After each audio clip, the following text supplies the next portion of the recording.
Capítulo 27. Nunca hubiese creído que podría echar de menos a Livia. De niño rezaba en secreto, noche tras noche, para que los dioses infernales se la llevaran. Y ahora habría ofrecido los más ricos sacrificios que pudiese encontrar: toros completamente blancos y antílopes del desierto e íbices y flamencos por docenas para que volviera a vivir. Porque era evidente que solo el temor hacia su madre frenaba desde a tiempo a Tiberio.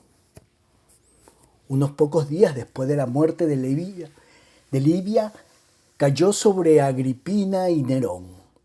Agripina se había recuperado para entonces de su enfermedad. No los acusó de traición. Escribió al Senado quejándose de las groseras depravaciones sexuales de Nerón, de la altanera conducta de Agripina y de su lengua pendenciera, y sugirió que se tomaran severas medidas para llamarlos al orden. Cuando se leyó la carta en el Senado, nadie habló durante un buen rato. Todos se preguntaban con cuánto apoyo popular podía contar la familia de Germánico, ahora que Tiberio se disponía a convertirla en su víctima. Y si no sería más prudente oponerse a Tiberio que al populacho. Al cabo, un amigo de Sellano se puso de pie para proponer que se respetaran los deseos del emperador y que se promulgase algún decreto contra las dos personas mencionadas. Había un senador que actuaba como registrador oficial de todas las deliberaciones del cuerpo, y lo que él decía tenía gran peso. Hasta entonces había votado sin vacilaciones todo lo que sugerían las cartas de Tiberio, y Sellano había informado de que se podía contar con él para hacer lo que se le ordenase. Y sin embargo fue precisamente ese registrador quien se levantó para oponerse a la moción.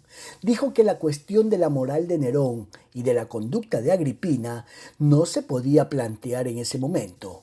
En su opinión, el emperador estaba mal informado y había escrito con apresuramiento, y por lo tanto, en interés suyo, como en el de Nerón y Agripina, no se debía promulgar decreto alguno hasta que se le hubiese dejado tiempo para reconsiderar tan graves acusaciones contra sus parientes cercanos. Entretanto, el contenido de la carta se había difundido por toda la ciudad, aunque se consideraba que todas las deliberaciones del Senado eran secretas hasta que fuesen oficialmente publicadas por orden del emperador. Entonces las multitudes se reunieron en torno al edificio del Senado, manifestándose en favor de Agripina y Nerón, y gritando: ¡Viva Tiberio!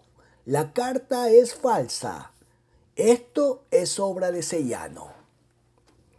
Sellano envió un veloz mensajero a Tiberio, que para el caso se había trasladado a una casa de campo situada en las afueras de la ciudad, por si surgían perturbaciones.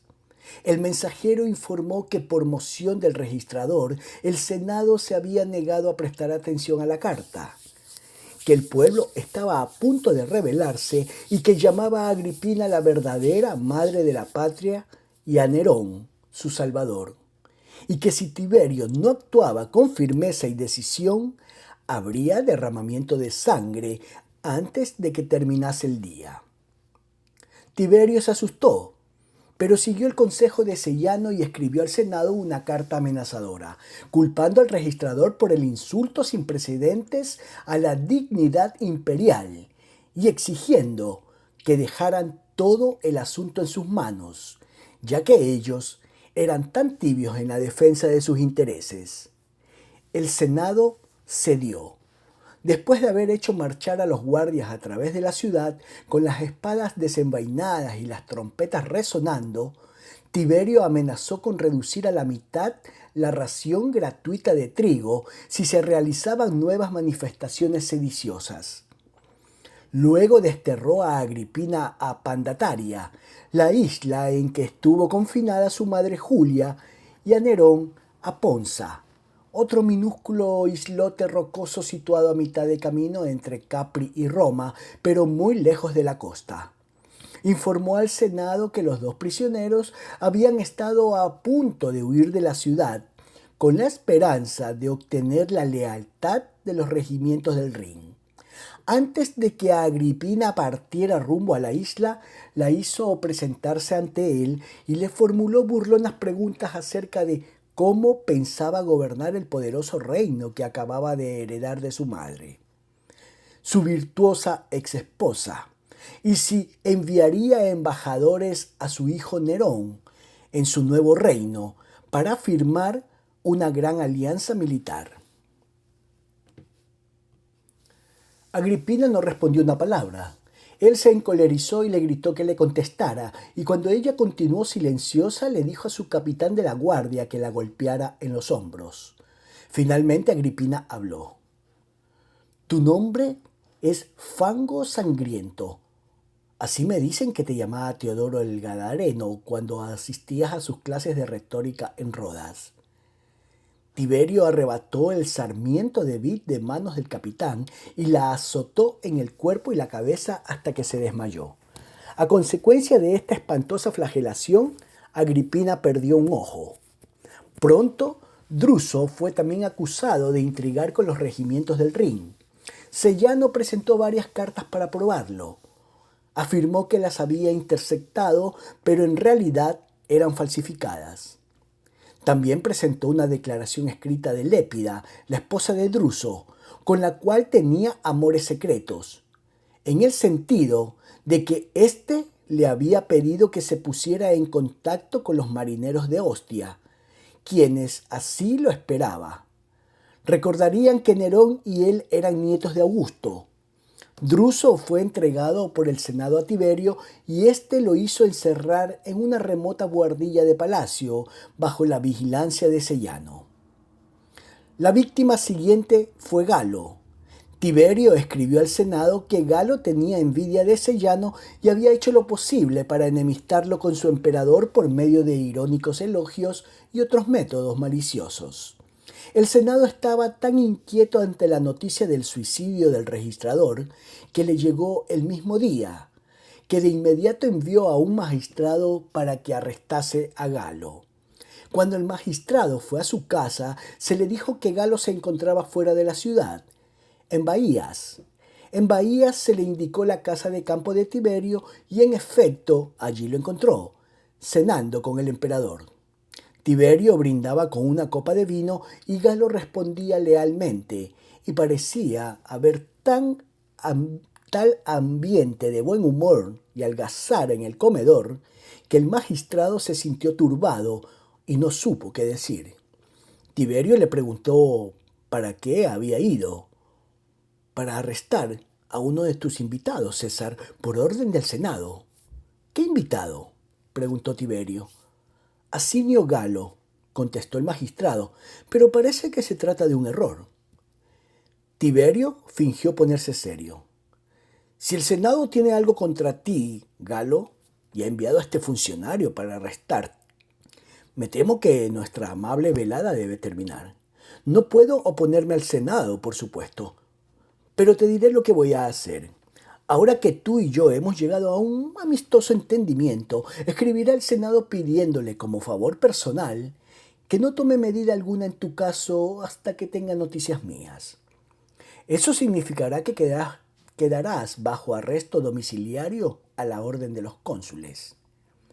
Nada de grillos u otra cosa degradante. Trataré de conseguir tu absolución en cuanto pueda.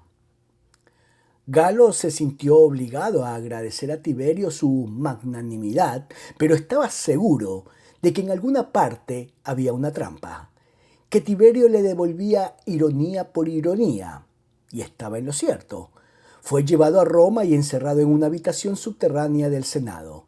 No se le permitió ver a nadie, ni siquiera a un sirviente, o enviar mensaje alguno a sus amigos o familiares. Le daban todos los días de comer a través de una reja. La habitación se encontraba en penumbra, aparte de la poca luz que pasaba a través del enrejado, y por único mobiliario tenía un colchón. Se le dijo que esa celda era temporal y que Tiberio pronto vendría a solucionar su caso. Pero los días se convirtieron en meses y los meses en años y seguía estando allí. La comida era pésima, cuidadosamente calculada por Tiberio para mantenerlos siempre hambrientos sin que se muriera de hambre. No se le permitía usar cuchillo para cortar los alimentos por temor de que lo usara para suicidarse, ni nada que le sirviera como distracción, como por ejemplo materiales para escribir, libros o dados. Se le daba muy poca agua para beber y ninguna para lavarse. Y si alguna vez se hablaba de él en su presencia, Tiberio decía sonriendo: «Todavía no he hecho las paces con Galo». Cuando me enteré del arresto de Galo, lamenté haber reñido con él. Se trataba solo de una pendencia literaria. Él había escrito un libro tonto titulado Una comparación entre mi padre, Asinio Polión, y su amigo Marco Tulio Cicerón como oradores. Si la base de la comparación hubiese sido el carácter moral o la capacidad política o aún la erudición, Polión habría resultado sin duda el mejor de los dos, pero Galo trataba de demostrar que su padre era un orador más brillante que Cicerón. Eso era absurdo, y yo escribí un librito para decirlo. Y como apareció poco después de mi crítica a las observaciones de Polión sobre Cicerón, Galo se sintió grandemente ofendido. Yo habría retirado gustosamente mi libro de la circulación si al hacerlo hubiese aliviado en la menor medida la miserable vida carcelaria de Galo. Supongo que pensar así constituía una tontería por mi parte. Sellano pudo al fin informar a Tiberio de que el poder del Partido Verde Puerro había quedado aniquilado y que no tenía nada que temer por ese lado. Tiberio lo recompensó diciéndole que había decidido casarlo con su nieta Helena, cuyo matrimonio con Nerón había anulado, y le insinuó más grandes favores por venir. En ese momento intervino mi madre, que como se recordará, era también la madre de Livila. Desde la muerte de Cástor, Livila había estado viviendo con ella y se descuidó lo suficiente como para permitirle enterarse de la correspondencia secreta que mantenía con Sellano. Mi madre siempre había sido muy económica y en su vejez su principal placer consistía en guardar los cabos de velas y fundirlos para convertirlos otra vez en velas completas, y en vender los desperdicios de la cocina a los porqueros y en mezclar polvo de carbón con algún líquido y amasarlo y darle formas de torta, que cuando estaban secas ardían tan bien como el carbón nuevo. Por otra parte, Livila era extravagante en sus gastos y mi madre siempre la regañaba por eso. Un día mi madre pasó por la habitación de Livila y vio que salía de ella un esclavo con una cesta de papeles de desecho. «¿A dónde llevas eso, muchacho?», le preguntó. «Al horno, ama, por orden de la señora Livila». «Es un derroche», dijo mi madre, «llenar el horno con trozos de papel en perfecto estado. ¿Sabes cuánto cuesta el papel? Pues 3 veces más que el pergamino. Algunos de esos trozos parecen no estar escritos». La señora Livila ordenó especialmente. La señora Livila debe de haber estado distraída cuando te ordenó que destruyeses tan valioso papel. Dame la cesta. Los trozos limpios serán útiles para anotar listas de cosas. El que no derrocha no necesita. Se llevó los papeles a su habitación y estaba a punto de separar los trozos limpios de los escritos, cuando se le ocurrió que era mejor aún tratar de borrar también todo lo escrito. Hasta ese momento se había abstenido honorablemente de leer los papeles, pero cuando empezó a borrar, le resultó imposible dejar de pasear la mirada por las palabras. De pronto se dio cuenta de que eran borradores o comienzos insatisfactorios de una carta a Sellano. Y una vez que empezó a leer, ya no pudo interrumpirse, y antes de haber terminado ya estaba enterada de todo el asunto. Era indudable que Livila estaba furiosa y celosa porque Sellano había consentido en casarse con otra, nada menos que su propia hija, pero trataba de ocultar sus sentimientos. Cada borrador de la carta era más sereno que el anterior. Le escribía que tenía que actuar con rapidez antes de que Tiberio sospechase que en realidad no tenía intenciones de casarse con Helena. Y si aún no estaba dispuesto a asesinar a Tiberio y usurpar la monarquía, ¿no sería mejor que ella misma envenenase a Helena? Mi madre mandó buscar a Palas, que trabajaba para mí en la biblioteca, buscando cierto dato histórico relacionado con los etruscos, y le dijo que fuese a ver a Sellano y en mi nombre y como enviado por mí, le pidiese permiso para ver a Tiberio en Capri, a fin de entregarle mi historia sobre Cartago. Yo acababa de terminar esa obra y había enviado una copia en limpio a mi madre antes de publicarla. En Capri debía rogar al emperador, otra vez en mi nombre, que aceptara la obra con una dedicatoria. Sellano concedió el permiso de inmediato. Sabía que Palas era uno de los esclavos de nuestra familia y no sospechó nada. Pero en el 12º volumen de la historia, mi madre había pegado las cartas de Livila y una carta de ella misma con una explicación. Y le ordenó a Palas que no permitiese que nadie manejara los volúmenes, que estaban todos sellados, sino que debía entregárselos a Tiberio en sus propias manos. Debía agregar a mis supuestos saludos y a mi petición de permiso para dedicarle la obra. Y había que ponerle el siguiente mensaje.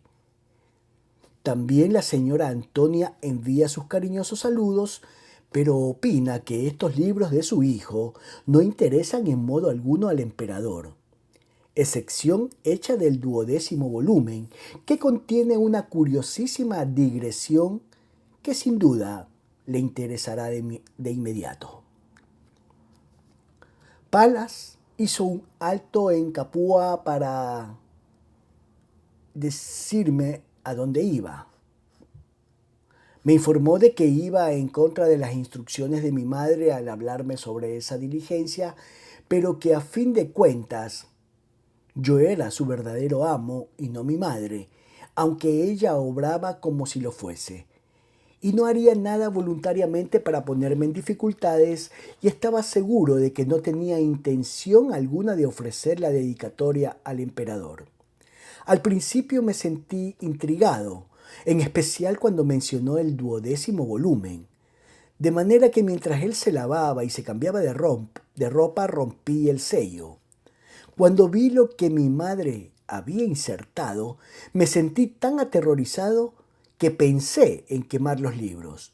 Pero eso era tan peligrosa como regalárselos al emperador, de modo que volví a sellarlos. Mi madre usaba un sello duplicado del mío, con lo que nadie sabría que yo había abierto el libro, ni siquiera Palas. Este partió luego presurosamente hacia Capri y a su regreso me contó que Tiberio había tomado el 12º volumen, llevándoselo al bosque para estudiarlo. Podía dedicarle el libro si quería, había dicho, pero al hacerlo debía abstenerme de frases extravagantes. Esto me tranquilizó un tanto, pero nunca se podía confiar en Tiberio cuando se mostraba amistoso. Como es natural, experimenté la más profunda ansiedad por lo que sucedería y sentí un gran encono hacia mi madre por haber puesto mi vida en tan terrible peligro al mezclarme en una pendencia entre Tiberio y Sellano. Pensé en huir, pero no tenía a dónde. Lo primero que sucedió fue que Helena se convirtió en una inválida. Ahora sabemos que no tenía nada, pero Livila le dio a elegir entre guardar camas como si estuviese enferma o guardar cama realmente enferma. Se la trasladó de Roma a Nápoles, donde se suponía que el clima era más saludable. Tiberio dio permiso para que el matrimonio se aplazara indefinidamente, pero llamaba a yerno a Sellano como si la boda ya se hubiese producido. Lo elevó al rango senatorial y lo convirtió en colega suyo en el consulado y en pontífice, pero luego hizo algo que anulaba por completo todos esos favores. Invitó a Calígula a Capri para pasar allí unos días y después lo envió de vuelta, armado con una importantísima carta para el Senado.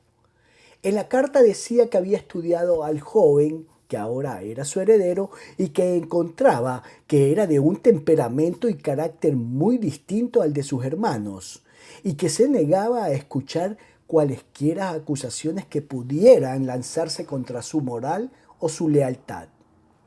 Confió a Calígula al cuidado de Helio Sellano, su colega de consulado, pidiéndole que protegiese al joven de todo daño.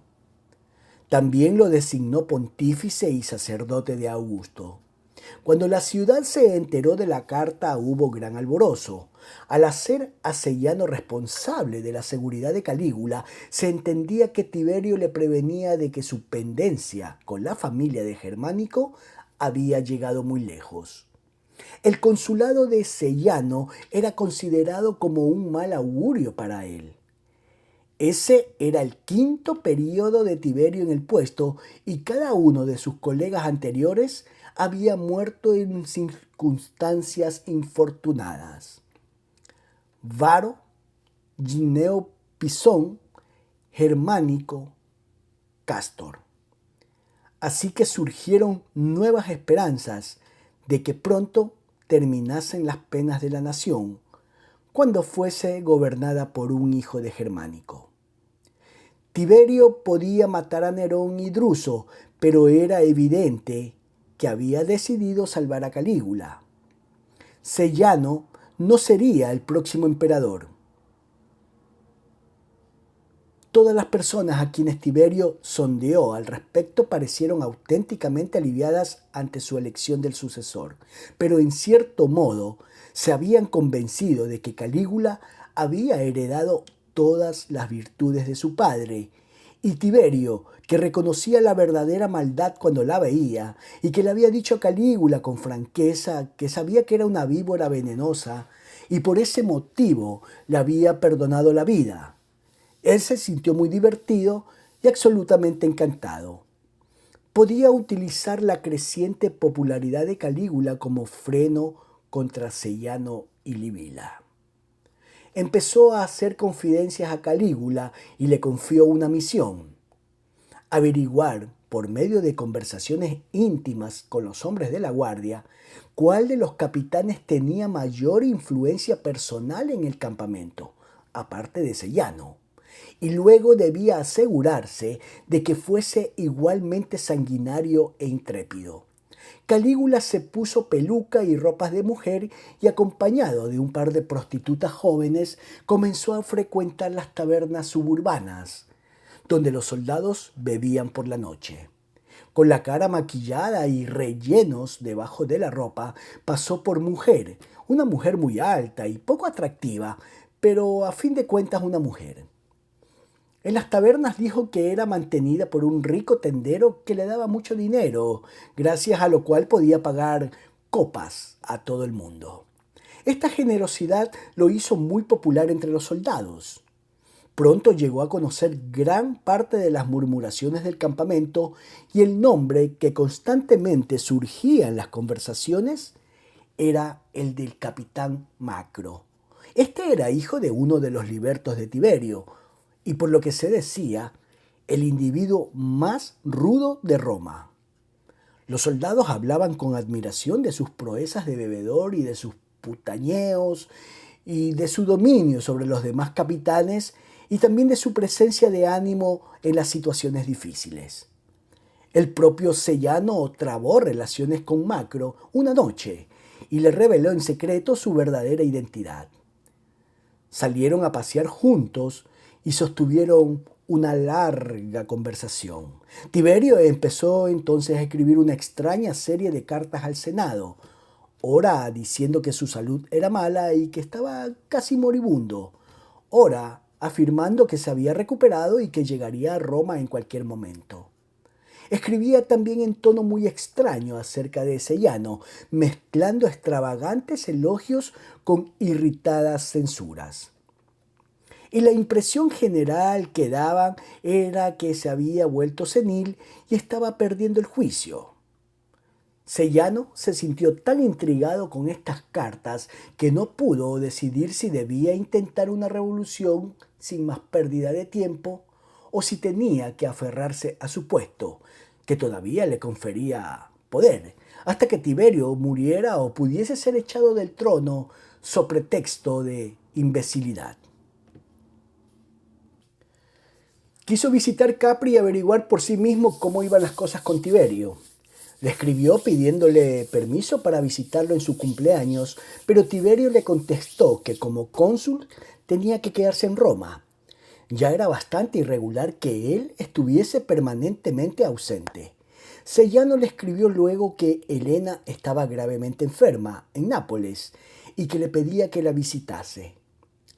¿No podría obtener permiso para hacerlo, nada más que por un día?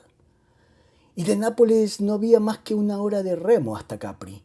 Tiberio contestó que Helena contaba con los mejores médicos y que debía tener paciencia, y que él estaba dispuesto a ir a Roma enseguida y quería que Seyano estuviese allí para recibirlo.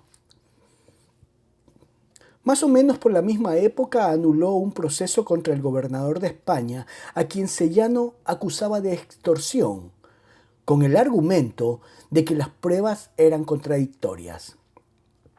Hasta entonces nunca había dejado de apoyar a Seyano en esos casos. Este comenzó a sentirse alarmado. Terminaba el período de su consulado. En el día fijado por Tiberio para su llegada a Roma, Seyano esperaba al frente del batallón de la Guardia, frente al templo de Apolo, donde estaban en sesión los senadores debido a las reparaciones que se estaban efectuando en la casa del Senado. De pronto se acercó Macro a caballo y lo saludó. Seyano le preguntó por qué había abandonado el campamento. Macro le contestó que Tiberio le había enviado con una carta que debía entregar al Senado. ¿Por qué tú?, preguntó Seyano con suspicacia. ¿Por qué no? Pero, ¿por qué no yo? Porque la carta se refiere a ti. Luego Macro le susurró al oído. Mis más cordiales felicitaciones, General. En la carta hay una sorpresa para ti. Se te nombra protector del pueblo. Eso quiere decir que serás nuestro próximo emperador. En realidad Seyano no había esperado que Tiberio viajase a Roma, pero estaba muy ansioso por su reciente silencio. Corrió jubiloso a la casa del Senado. Macro ordenó a los guardias que le prestaran atención. Muchachos, dijo, el emperador acaba de nombrarme su general en lugar de Seyano.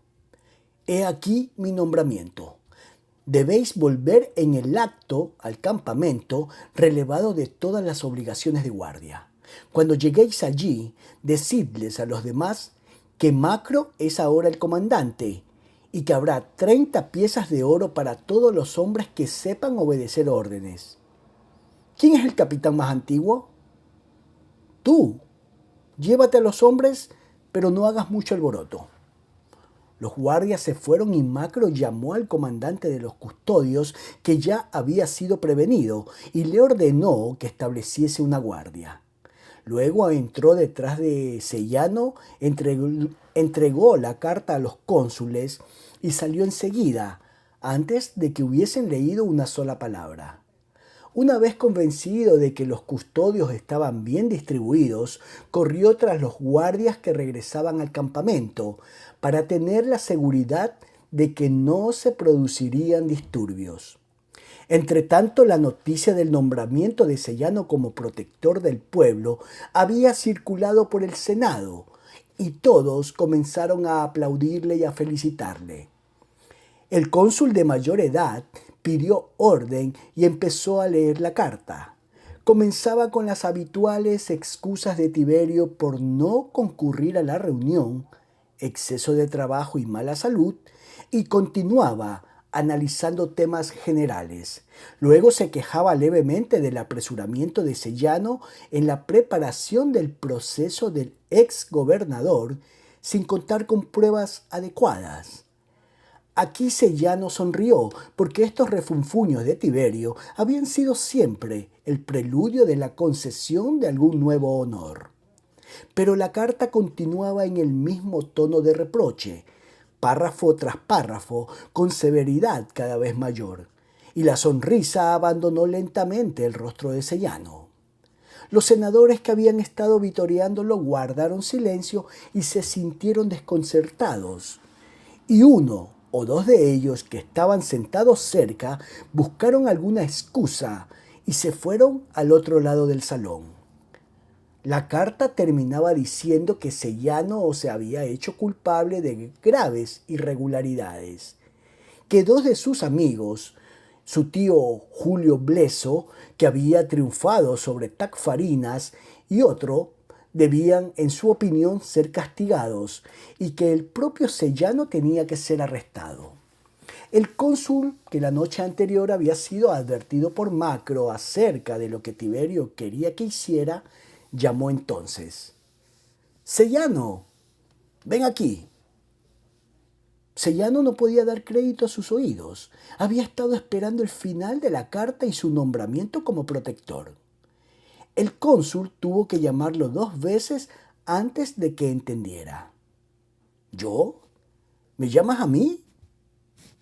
En cuanto sus enemigos se dieron cuenta de que Sellano había caído, empezaron a abuchearlo y a silbarle.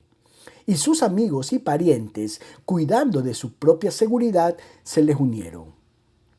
De pronto se encontró sin un solo partidario. El cónsul formuló la pregunta de si seguiría el consejo del emperador. «Sí, sí», rugió todo el Senado. Se llamó al comandante de los custodios y cuando Sellano vio que sus guardias habían desaparecido y que los custodios ocupaban su lugar, supo que estaba perdido. Lo llevaron a la cárcel y el populacho, que se había enterado de lo que sucedía, se apiñó en su derredor, le gritó y le arrojó desperdicios. Se cubrió la cara con la túnica, pero lo amenazaron con matarlo si no se la descubría. Y cuando obedeció, volvieron a lanzarle las basuras con más fuerza. Esa misma tarde el Senado, viendo que no había guardias cerca y que la multitud amenazaba con irrumpir en la cárcel para linchar a Sellano, decidió quedarse con el mérito y lo sentenció a muerte. Calígula hizo llegar las noticias a Tiberio por medio de señales de faro. Tiberio tenía preparada una flota para llevarlo a Egipto si sus planes fracasaban. Sellano fue ejecutado y su cadáver arrojado por la escalinata de los lamentos, donde la plebe lo injurió durante 3 días. Cuando llegó el momento de que lo lanzaran al Tíber con un gancho clavado en la garganta, el cráneo había sido llevado a los baños públicos y usado como pelota. Y solo quedaba la mitad del tronco. Las calles de Roma estaban sembradas con los miembros rotos de sus innumerables estatuas. Los hijos que había tenido con Apicata fueron ejecutados por decreto. Había un joven mayor de edad, otro menor que él, y la joven que había estado prometida con mi hijo Drusilo. Ahora tenía 14 años de edad. El chico menor de edad no podía ser legalmente ejecutado, por lo que, siguiendo un procedimiento de la guerra civil, le hicieron ponerse para la ocasión su túnica viril. Como la joven era virgen, estaba aún más fuertemente protegida por la ley. No existían precedentes para la ejecución de una virgen cuyo único delito consistía en ser hija de su padre.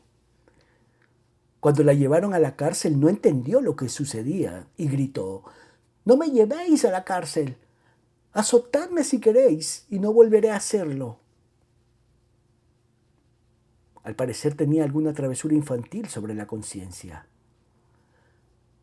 Macro dio orden de que, para evitar la mala suerte que caería sobre la ciudad si la ejecutaban cuando todavía era virgen, el verdugo la violara.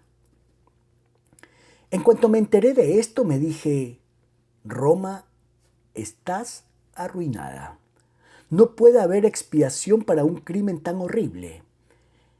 Y puse a los dioses por testigos de que, si bien era un pariente del emperador, no había tomado parte en el gobierno de mi país y que detestaba el crimen tanto como ellos, aunque fuera impotente para vengarlo. Cuando se le dijo a Picata lo que había sucedido con sus hijos y cuando vio a la multitud insultando los cadáveres en la escalinata, se suicidó. Pero primero escribió una carta a Tiberio diciéndole que Cástor había sido envenenado por Livila y que ésta y Sellano habían tratado de usurpar la monarquía. Culpaba a Livila de todo. Mi madre no estaba enterada de lo del asesinato de Cástor. Tiberio la llamó a Capri, le agradeció sus grandes servicios y le mostró la carta de Apicata. Le dijo que podía pedir cualquier recompensa razonable. Mi madre respondió que la única recompensa que pediría era que el nombre de la familia no fuese deshonrado, que su hija no fuese ejecutada, ni su cadáver arrojado por la escalinata. ¿Cómo habrá que castigarla entonces?, preguntó Tiberio con sequedad. Entrégamela a mí, dijo mi madre. Yo la castigaré. Por consiguiente, no se juzgó a Livila en público. Mi madre la encerró en una habitación próxima a la suya y la condenó a morir de hambre. Escuchó sus gritos y maldiciones día tras día, noche tras noche, cada vez más débiles. Pero la mantuvo allí y no en algún sótano donde no se la pudiera escuchar hasta que murió. No lo hizo así por el placer de la tortura, porque le resultaba indeciblemente doloroso, sino como un castigo contra sí misma por haber engendrado una hija tan abominable. A la muerte de Sellano siguió toda una serie de ejecuciones de todos sus amigos que no se habían apresurado a pasarse al otro bando, y de muchos que lo habían hecho. Los que no se adelantaron a la ejecución, suicidándose, fueron lanzados por la roca Tarpeia en el Capitolio. Se confiscaron sus propiedades. Tiberio pagó muy poco a los acusadores, se estaba volviendo tacaño. Por consejo de Calígula presentó acusaciones contra los delatores que más debían beneficiarse, con lo que también pudo confiscar sus propiedades. En esa época murieron unos 60 senadores, 200 caballeros y 1000 o más hombres del pueblo. Mi alianza por matrimonio con la familia de Sellano habría podido muy bien costarme la vida, si no hubiese sido el hijo de mi madre. Se me permitió divorciarme de Elia y quedarme con la 8ª parte de su dote. En realidad se la devolví toda. Seguramente me tomó por tonto, pero lo hice a modo de compensación por haberle arrebatado a nuestra hijita Antonia en cuanto nació, porque Elia había aceptado quedar embarazada por mí, no bien sintió que la posición de Sellano se volvía incierta. Pensó que eso la protegería si él caía. Tiberio no podía ejecutarla mientras estuviese embarazada con el hijo de su sobrino. A mí me alegró mi divorcio de Elia, pero no la habría despojado de su hija si mi madre no hubiese insistido en ello. Mi madre quería a Antonia para sí, para poder criarla. Ansia de abuela lo llamó.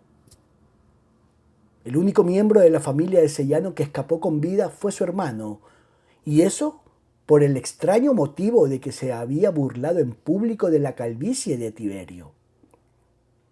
En el último festival anual en honor de Flora, que él presidía, empleó solo a hombres calvos para ejecutar las ceremonias, que se prolongaron hasta la noche, y los espectadores salieron del teatro a la luz de antorchas transportadas por 5.000 niños con la cabeza afeitada. Tiberio fue informado de ello en presencia de Nerva por un senador que lo visitaba. Y nada más que para producir una buena impresión a Nerva dijo: «Lo perdono». Si a Julio César no le molestaban las bromas sobre su calvicie, ¿por qué debería molestarme a mí? Supongo que cuando Sellano cayó, Tiberio decidió, por el mismo tipo de capricho, renovar su magnanimidad. Pero Helena fue castigada por haberse fingido enferma, y para ello se la casó con Blando, un individuo vulgarísimo, cuyo abuelo, un caballero de provincias, había llegado a Roma como profesor de retórica.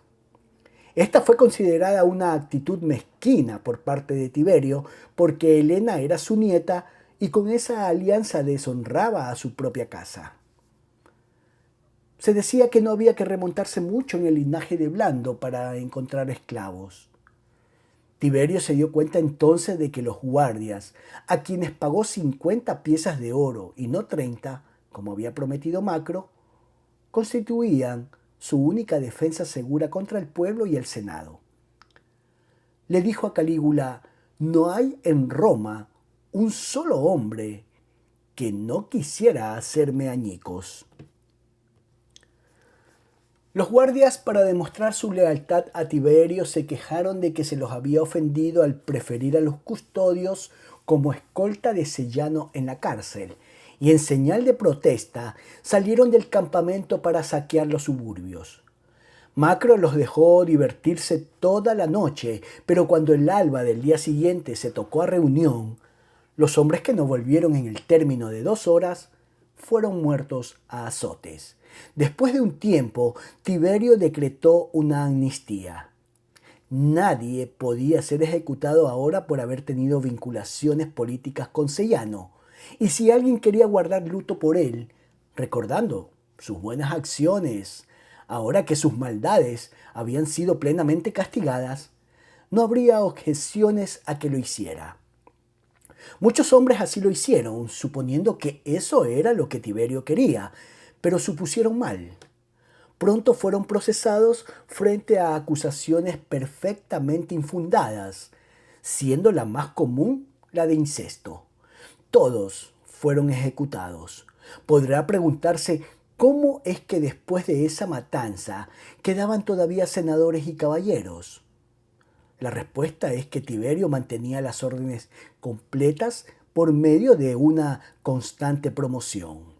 El nacimiento en libertad, buenos antecedentes y tantos millares de piezas de oro eran las únicas calificaciones para el ingreso en la noble orden de los caballeros, y siempre había candidatos en abundancia, si bien la cuota de iniciación era crecida. Tiberio se había vuelto más codicioso que nunca. Esperaba que los hombres de dinero le dejasen por lo menos la mitad de su fortuna en sus testamentos, y si no lo hacían, declaraba los testamentos técnicamente inválidos sobre la base de cualquier defecto legal, con lo que los herederos no recibían nada.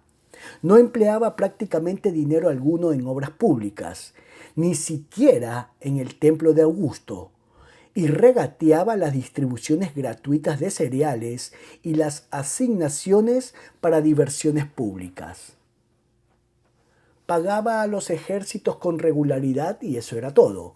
En cuanto a las provincias, ya no intervenía en ellas, mientras los impuestos y tributos llegasen con regularidad. Ni siquiera se molestaba en nombrar nuevos gobernadores cuando morían los antiguos. Una vez llegó una delegación de españoles para quejarse de que hacía 4 años que no tenían gobernador, y el personal del último saqueaba descaradamente toda la provincia. Tiberio dijo: «No estáis pidiendo un nuevo gobernador, ¿verdad? Porque un nuevo gobernador solo llevaría consigo un nuevo personal, y entonces estarán en peor situación que antes. Les contaré algo. Una vez había un hombre gravemente herido, echado en el campo de batalla, esperando a un cirujano que le vendase las heridas que estaban cubiertas de moscas. Un camarada con heridas leves vio las moscas y quiso ahuyentarlas. «¡Oh, no!», exclamó el otro, «no hagas eso. Estas moscas están casi ahitas con mi sangre y ya no me molestan tanto como al principio. Si las echas, su lugar será ocupado por otras más hambrientas y entonces estaré perdido». Permitió que los partos asolaran Armenia y que las tribus trasdanubianas invadieran los Balcanes y que los germanos hicieran incursiones a través del Rin en Francia. Confiscó las propiedades de algunos jefes aliados y reyesuelos de Francia, España, Siria y Grecia, usando los pretextos más baladíes. Alivió a Bonones de su tesoro.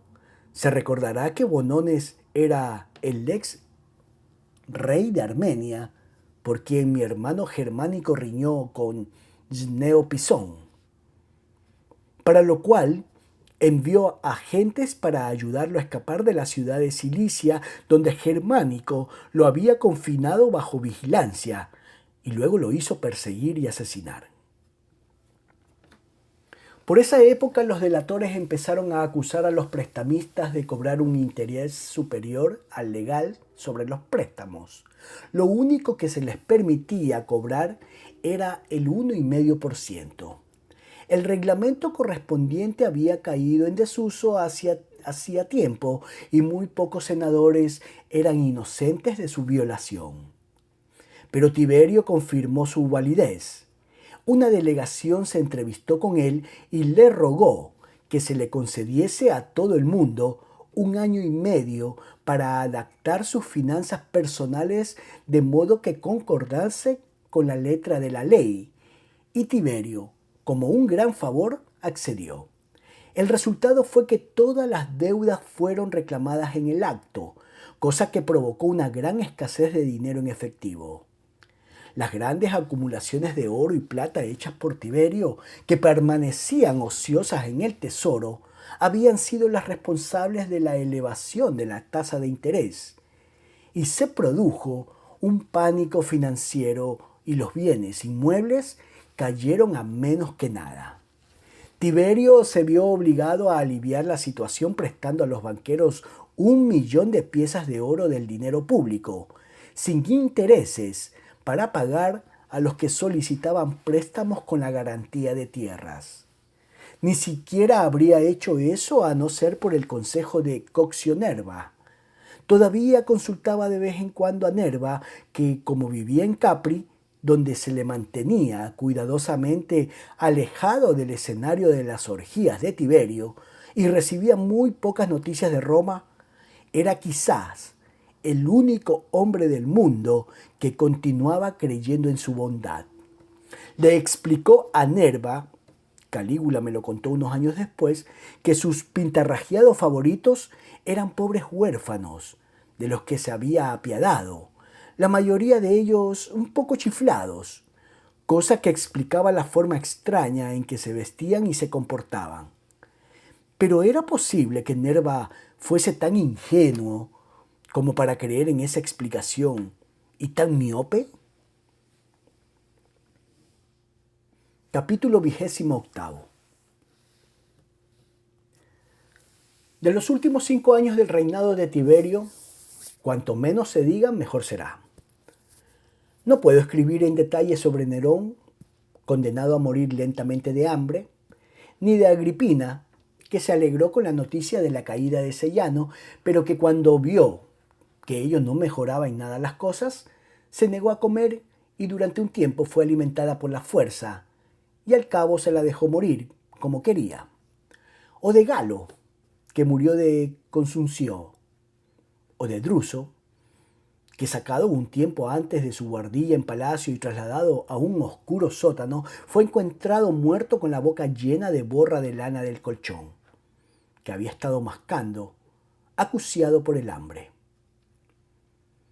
Pero debo decir por lo menos que Tiberio escribió cartas al Senado regocijándose por la muerte de Agripina y Nerón. Ahora la acusaba a ella de traición y de adulterio con Galo, y lamentando en el caso de Galo que la urgencia de los asuntos públicos le hubiese obligado a postergar constantemente su proceso, de modo que murió antes de que se pudiese demostrar su culpabilidad. En cuanto a Druso, escribía que este joven era el bribón más lascivo y traicionero que jamás había conocido. Ordenó que el capitán de la guardia, que había estado a cargo de su vigilancia, leyese en público un acta de las afirmaciones traicioneras que Druso había hecho mientras se encontraba en la cárcel. Nunca se leyó en el Senado un documento tan penoso. Por las observaciones de Druso resultaba claro que había sido castigado, torturado e insultado por el capitán, por los soldados y aún por los esclavos, y que cada día se le daba menos comida y bebida, migaja a migaja y gota a gota. Tiberio llegó a ordenar al capitán que leyera la última maldición que pronunció Druso antes de morir. Era una salvaje pero bien expresada imprecación en la que acusaba a Tiberio de avaricia, traición, obscenidad y regodeo en la tortura, de haber asesinado a Germánico y a Póstumo y de toda una serie de otros delitos, gran parte de los cuales había cometido, pero ninguno de los cuales fue mencionado en público hasta entonces. Pedía a los dioses que los inmensos sufrimientos y congojas que Tiberio había causado a los demás cayesen sobre él con fuerza cada vez mayor, mientras durmiera o en la vigilia, noche y día durante toda su vida, y que lo torturasen eternamente desde el día del juicio infernal.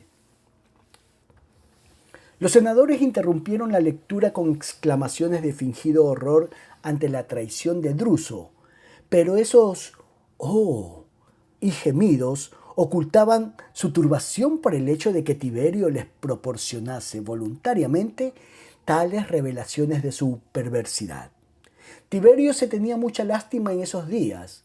Según lo supe después por boca de Calígula, estaba atormentado por el insomnio y los temores supersticiosos, y anhelaba la simpatía del Senado.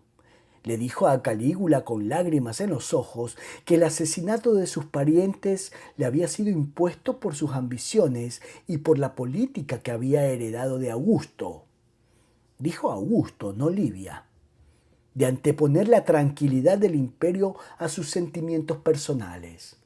Calígula, que nunca había mostrado la menor señal de pena o cólera por el trato que imponía Tiberio a su madre o sus hermanos, se condolió con el anciano y luego le habló de un nuevo tipo de vicio que había conocido recientemente por algunos sirios. Esa clase de conversaciones era la única manera de alegrar a Tiberio cuando tenía ataques de remordimiento. Lépida, que había traicionado a Druso, no le sobrevivió mucho tiempo.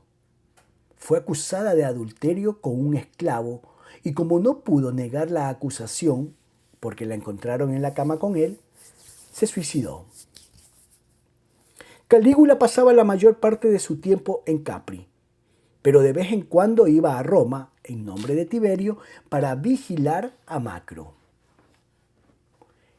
Este hacía ahora todo el trabajo de Sellano y con suma eficacia, pero fue lo bastante sensato como para hacerle saber al Senado que no deseaba que se le votaran honores y que cualquier senador que los propusiera sería procesado por alguna acusación de traición, incesto o falsificación. Tiberio había indicado a Calígula como su sucesor por varios motivos.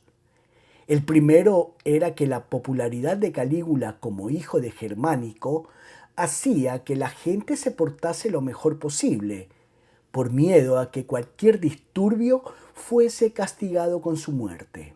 El segundo consistía en que Calígula era un excelente servidor y una de las pocas personas lo bastante malvadas para hacer que, en comparación, Tiberio se sintiese un hombre virtuoso.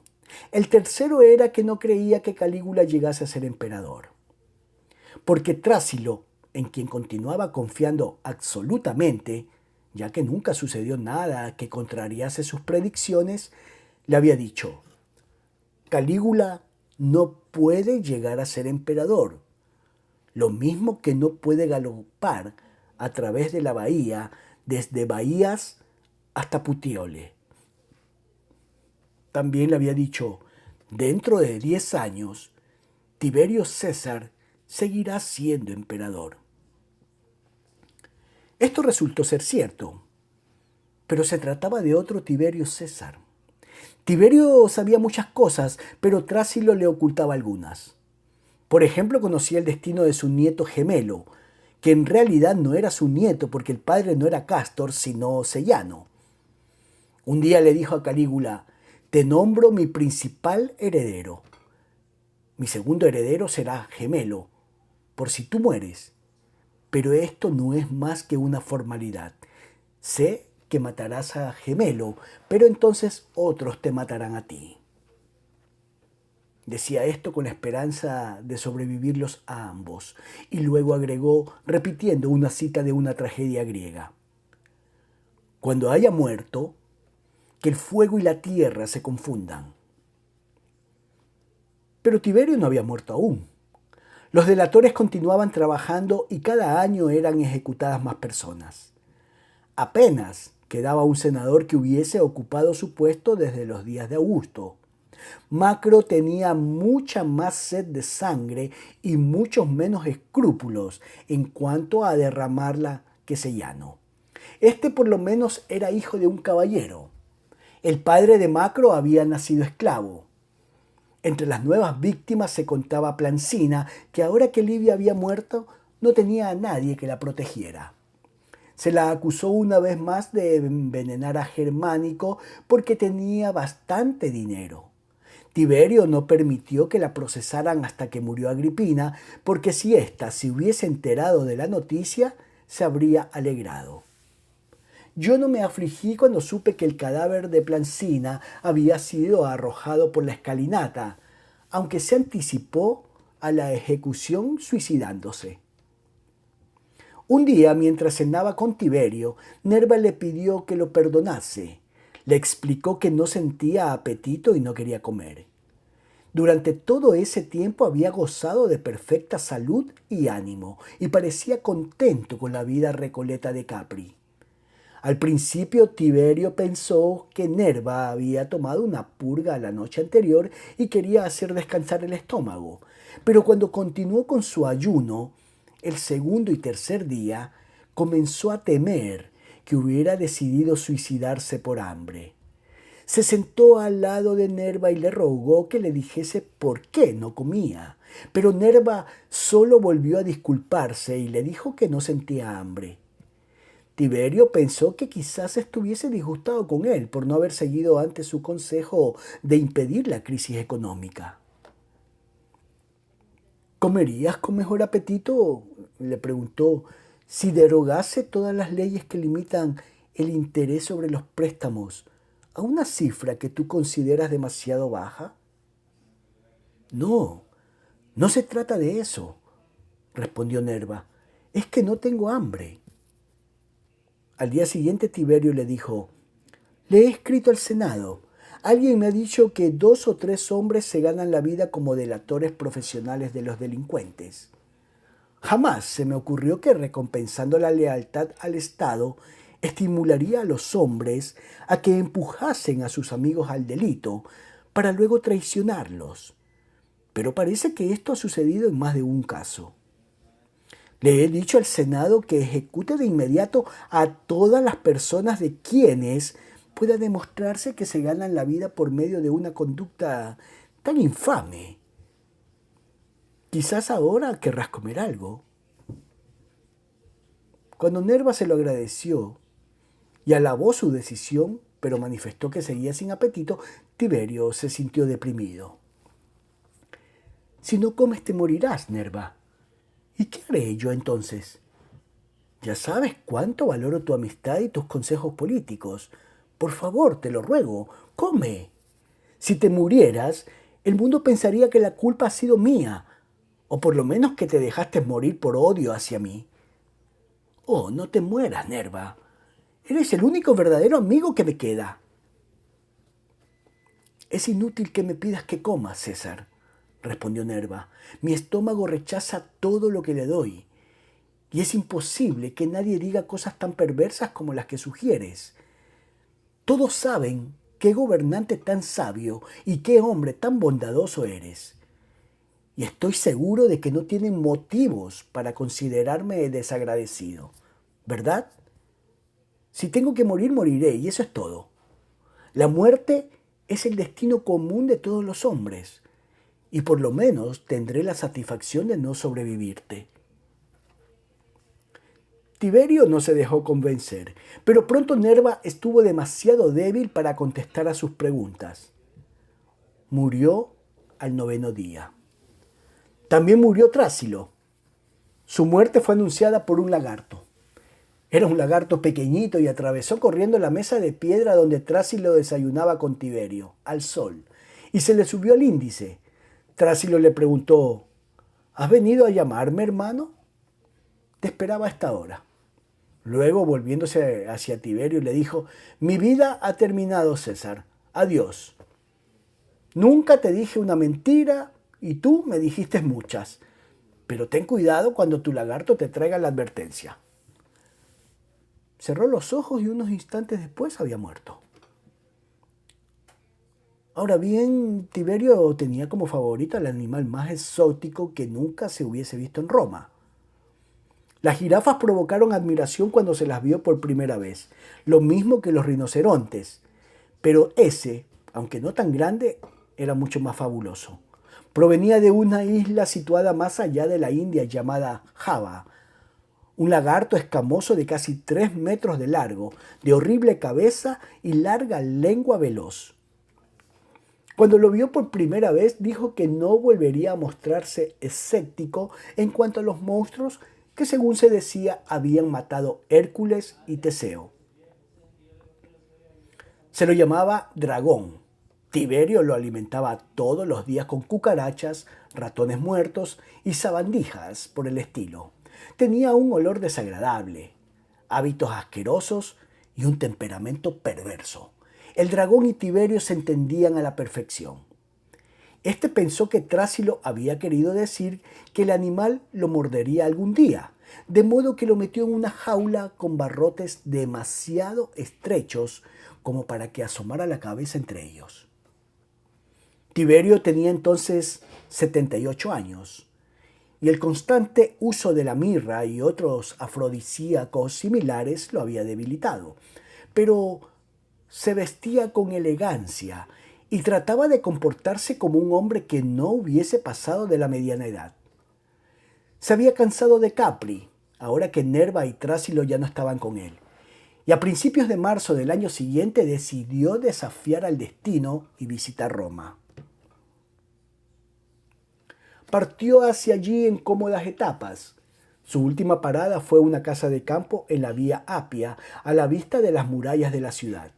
Pero al día siguiente el dragón le proporcionó la advertencia profetizada. Tiberio fue a alimentarlo al mediodía y lo encontró echado en la jaula, muerto, con una gran cantidad de hormigas negras corriéndole por todo el cuerpo, tratando de arrancarle trocitos de carne blanda.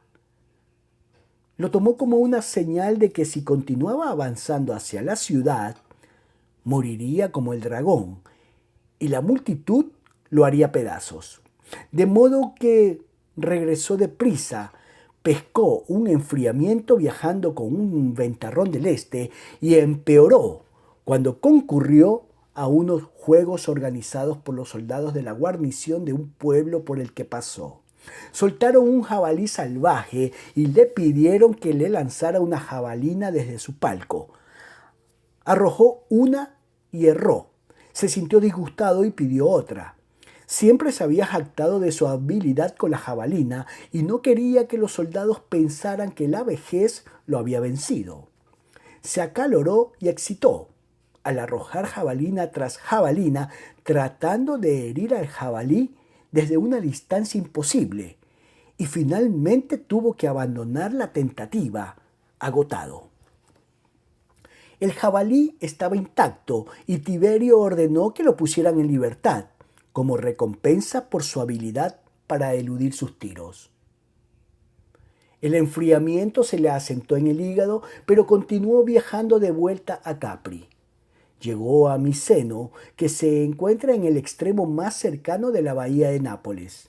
La flota occidental tenía allí su amarradero. Tiberio se disgustó al encontrar el mar tan picado que resultaba imposible cruzarlo. Pero tenía una espléndida casa de campo en el promontorio de Miseno. Otrora había pertenecido al famoso epicurio Lúculo. Se alojó en ella con su séquito. Calígula lo había acompañado, lo mismo que Macro, y para demostrar que no le ocurría nada, Tiberio ofreció un gran banquete a los funcionarios locales. El festín estaba avanzado cuando el médico particular de Tiberio le pidió permiso para salir de la sala y atender algunos asuntos personales. Ciertas hierbas, según es sabido, tienen mayores virtudes cuando son recogidas a medianoche o cuando la luna se encuentra en tal y cual posición. Y Tiberio estaba acostumbrado a que su médico se levantara de la mesa durante las comidas para ocuparse de esas cosas. Tomó la mano de Tiberio para besarla, pero la retuvo más tiempo del necesario. Tiberio pensó correctamente que el médico le estaba tomando el pulso para ver cuán débil se encontraba, de modo que le hizo volver a sentarse en castigo y continuó con el banquete durante todo el resto de la noche, para demostrar que no estaba enfermo. Al día siguiente se encontraba en estado de postración, y por Miseno circuló la noticia, difundida luego en Roma, de que estaba a punto de morir. Ahora bien, Tiberio había dicho a Macro que quería que se encontrasen pruebas de traición contra ciertos destacados senadores a quienes odiaba, y le había ordenado que obtuviese la condena de los mismos por los medios que prefiriera. Macro los incluyó a todos como cómplices en una acusación que preparaba contra una mujer que lo había agraviado, la esposa de un exagente de Sellano que había rechazado sus proposiciones. Todos fueron acusados de adulterio con ella y de pronunciar el nombre de Tiberio en vano. Amedrentando a libertos y torturando a esclavos, Macro consiguió las pruebas necesarias. Para entonces los libertos y los esclavos habían perdido la tradición de fidelidad hacia sus amos. Comenzó el juicio, pero los amigos de los acusados advirtieron que aunque el propio Macro dirigía el interrogatorio de los testigos y la tortura de los esclavos, no se veía sobre la mesa la habitual carta imperial, aprobatoria de sus acciones. Llegaron entonces a la conclusión de que quizás Macro había agregado a la lista que le dio Tiberio uno o dos enemigos propios. La víctima principal de esas acusaciones evidentemente absurdas era Arruncio, el miembro más antiguo y más digno del Senado. Un año antes de su muerte, Augusto había dicho que en ausencia de Tiberio, habría sido la única alternativa posible para la elección de emperador. Tiberio ya había tratado una vez de condenarlo por traición, pero sin éxito. El anciano Arruncio era el único lazo de unión que quedaba con la era de Augusto. Por esa circunstancia se habían desatado sentimientos tan enérgicos contra sus acusadores, aunque se creía que actuaban por instigación de Tiberio, que los condenados fueron ellos mismos. Quedaron convictos de perjurio y se les condenó a muerte. Se sabía que recientemente Macro había disputado con Arruncio por motivos de dinero, de modo que el juicio fue postergado hasta que Tiberio hubiese confirmado el nombramiento de Macro. Tiberio no contestó la pregunta del Senado, de modo que Arruncio y los demás estaban desde hacía algún tiempo en la cárcel. Al cabo, Tiberio envió la confirmación necesaria y se fijó el día para el nuevo juicio. Arruncio estaba decidido a suicidarse antes de que terminase el proceso para que no le confiscase sus propiedades y sus nietos no quedasen arruinados. Se despedía de unos viejos amigos cuando llegó la noticia de la grave enfermedad de Tiberio. Sus amigos le pidieron que postergase el suicidio hasta el último momento, porque si las noticias eran ciertas, tenía muchas posibilidades de sobrevivir a Tiberio y ser perdonado por su sucesor. Arruncio replicó: «No, he vivido demasiado tiempo. Mi vida fue demasiado difícil en la época en que Tiberio compartía su poder con Livia. Resultó casi intolerable cuando lo compartió con Sellano, pero Macro ha demostrado ser más canalla aún que Sellano. Y fijaos en lo que os digo, la educación que ha recibido Calígula en Capri lo convertirá en un emperador aún peor que Tiberio. En mi vejez no puedo convertirme en esclavo de un nuevo amo como él». Tomó un cortaplumas y se seccionó la arteria de la muñeca. Todos se sintieron muy conmovidos porque Calígula era un héroe popular y se esperaba que fuese un segundo Augusto, o mejor todavía que éste. Nadie pensó en censurarlo por su fingida lealtad a Tiberio. Por el contrario, se le admiró por su astucia, que le había hecho sobrevivir a sus hermanos, y por ocultar tan bien lo que se suponía que eran sus verdaderos sentimientos. Entretanto, Tiberio había caído en coma, con el pulso casi detenido. Su médico le dijo a Macro que 2 días más, como mucho, era lo único que le quedaba por vivir. Toda la corte estaba alborotada. Macro y Calígula se entendían a la perfección. Calígula respetaba la popularidad de aquel entre los guardias, y éste respetaba la popularidad de que gozaba Calígula ante los ojos de la nación toda. Cada uno contaba con el respaldo del otro. Además, Macro estaba en deuda con Calígula por su ascenso al poder, y Calígula tenía relaciones amorosas con la esposa de Macro, que éste había tenido la gentileza de tolerar. Tiberio ya había hecho unos agrios comentarios sobre la amistad de Macro con Calígula, diciéndole: «Haces bien en abandonar al sol poniente por el naciente». Macro y Calígula comenzaron a enviar mensajes a los comandantes de los distintos regimientos y ejércitos para decirles que el emperador se moría y que había designado a Calígula como su sucesor. Le había entregado su anillo de sello. Es cierto que en un intervalo de lucidez, Tiberio hizo llamar a Calígula y se quitó el anillo del dedo. Pero cambió de idea y volvió a ponérselo, y luego entrelazó los dedos de ambas manos, como para impedir que nadie se lo robase. Cuando volvió a caer en la inconsciencia y no dio más señales de vida, Calígula le quitó sigilosamente el anillo y ahora se pavoneaba con él, enseñándolo a todos los que encontraba y aceptando felicitaciones y reverencias. Pero Tiberio no había muerto aún. Gimió, se retorció, se incorporó y llamó a su ayuda de cámara. Estaba debilitado debido a su largo ayuno, pero por lo demás seguía siendo el mismo de siempre. Era una broma que ya había hecho antes, esa de parecer muerto y volver a revivir. Llamó una vez más. Nadie lo escuchó. Los ayudantes de cámara estaban todos en la despensa, bebiendo a la salud de Calígula. Pero pronto apareció un esclavo emprendedor para ver si podía robar algo de la habitación mortuoria en ausencia de los demás. El cuarto estaba a oscuras y Tiberio le dio el susto de su vida al gritar de pronto: «¿Dónde están los lacayos por todos los infiernos? ¿No me han oído llamar?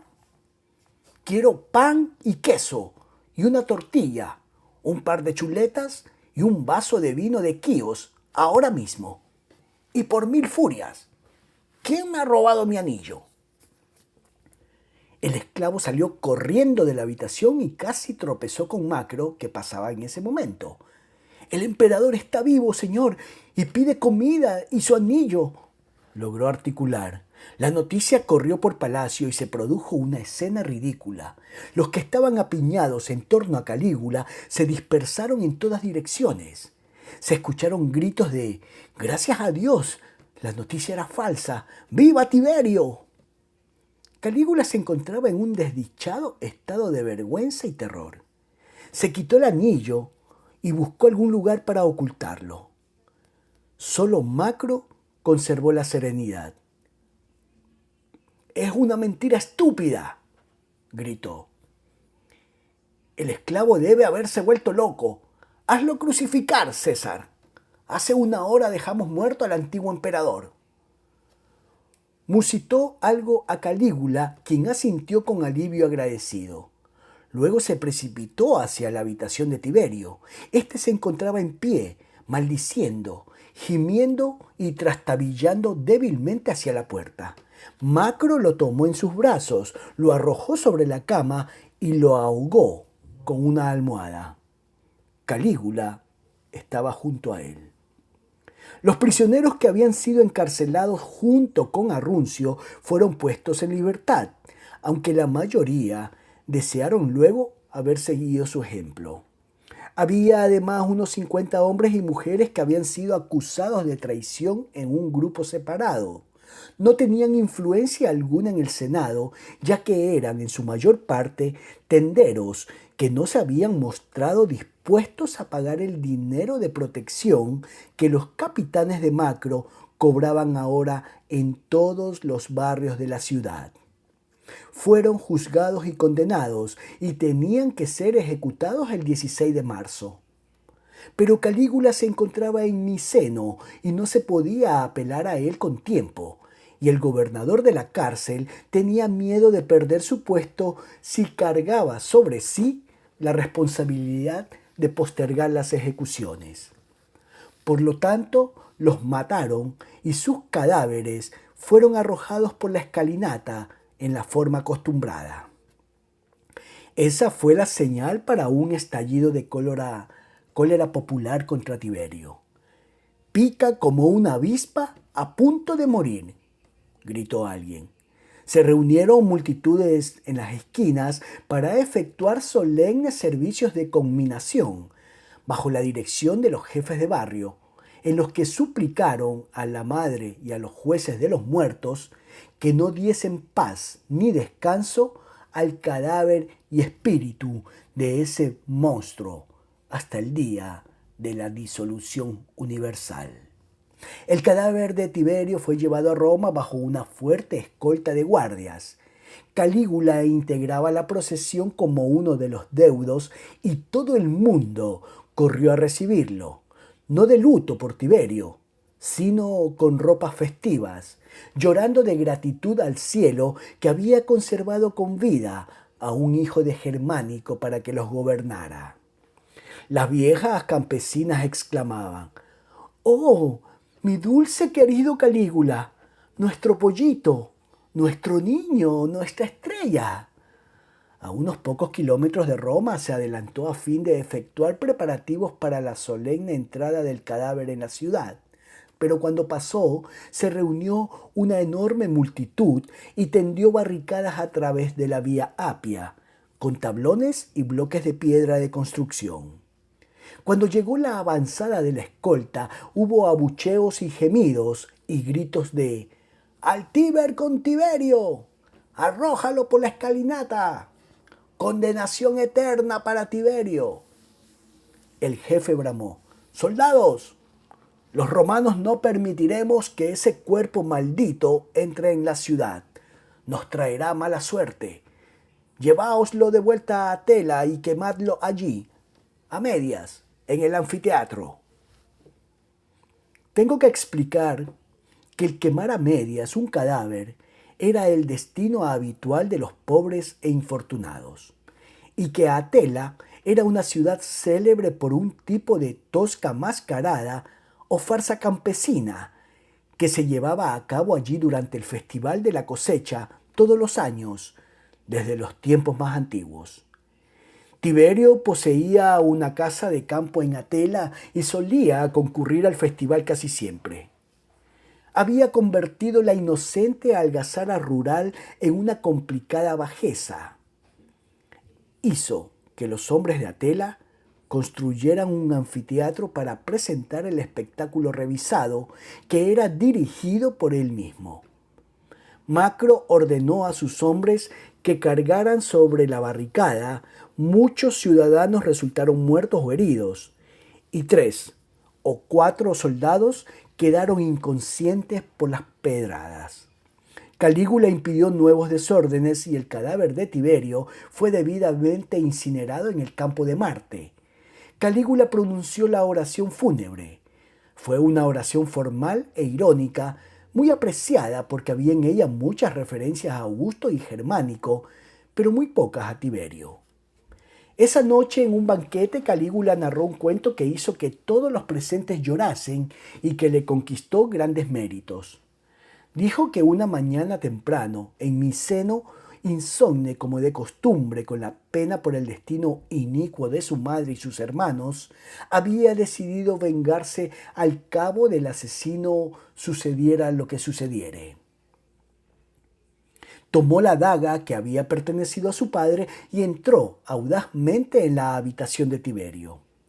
El emperador gemía y se revolvía en la cama, en medio de una pesadilla. Calígula levantó lentamente la daga para consumar su venganza, pero de pronto resonó en sus oídos una voz divina. «Nieto, detén tu mano. Matarlo sería impío».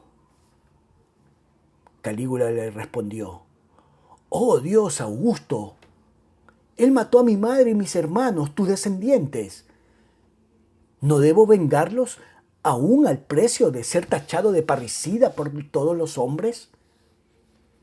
Augusto le replicó: «Magnánimo hijo, que serás emperador después, no hace falta que hagas eso.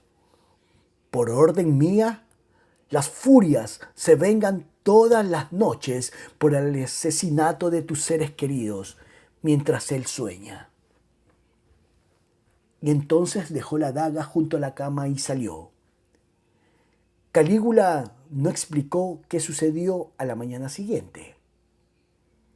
Cuando Tiberio despertó y vio la daga, dejó que se supusiera que Tiberio no se había atrevido a mencionar el incidente.